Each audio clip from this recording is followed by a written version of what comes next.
India is working its charm to ensure that the next 25 years of relations with Southeast Asia will bring more of that sweet success. And Prime Minister Narendra Modi affirmed India's commitment to cooperating with ASEAN nations, saying they shared the same visions and values. Modi has also invited the 10 leaders to join in the country's 69th Republic Day celebrations on Friday. It will be the biggest ever gathering of foreign leaders at a parade in India, which will showcase its military might and cultural diversity.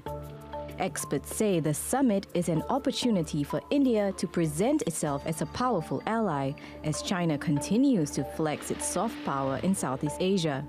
New Delhi wants to enhance partnerships in transportation networks and infrastructure to boost travel, particularly in Vietnam, Laos, and Cambodia, which are traditional allies of Beijing. It also aims to increase collaboration in security as well as freedom of navigation to play a bigger role in territorial disputes in the South China Sea. But in all the bilateral meetings India will hold with the 10 ASEAN countries, the main focus will be trade. On the sidelines of the ASEAN-India Business and Investment Summit earlier this week, India raised the importance of doing business with the bloc. The bilateral trade between India and ASEAN is increasing. It's $5 trillion in total. The two economies are huge. We're trying to increase this vast economy. But it has a lot of catching up to do to capture more of what has been China's trade turf. Between 2016 and 2017, trade between India and ASEAN amounted to $71 billion. That's more than 6 times less than China's trade with the bloc, which was $470 billion.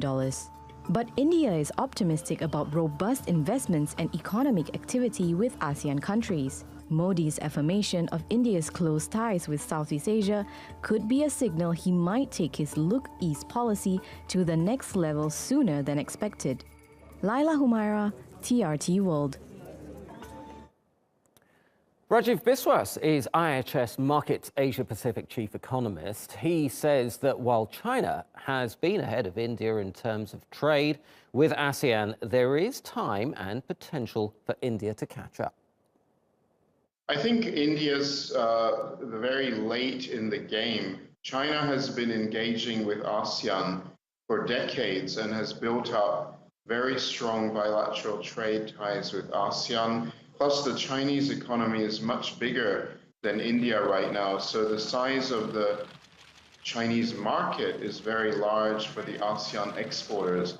So because India had rather overlooked the ASEAN region for many years, they're playing catch-up. I think it's not too late. I certainly think that India can make substantial progress, and especially because the Indian consumer market is also growing very quickly now, it offers ASEAN a lot of opportunities.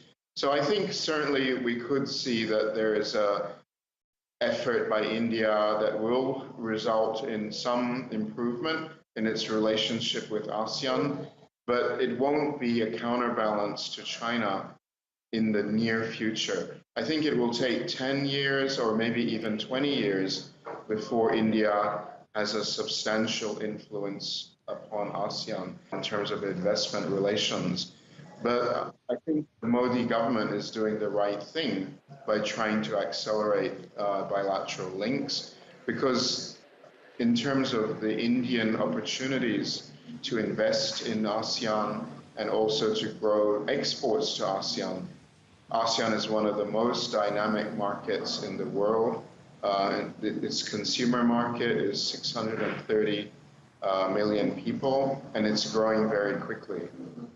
I think there's opportunities across a very wide range of industries, but probably the most exciting of all is tourism. We've already seen that there's a very large increase in passenger traffic traveling amongst the Asian countries. And because the ASEAN consumer market income levels are growing very quickly, I think there could be potential both ways, both from India to ASEAN and ASEAN coming to India, for very rapid growth in tourism. That's one area. Also in the area of manufacturers, I think there's a number of types of products that India needs from ASEAN, such as electronics products is one area, food products is another. For example, Malaysia is a big exporter of palm oil to India.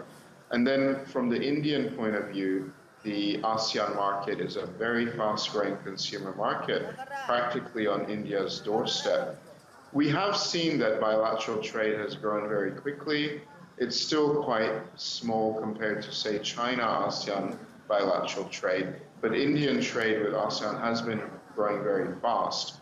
And it's already reached bilateral trade of about 75 billion US dollars per year.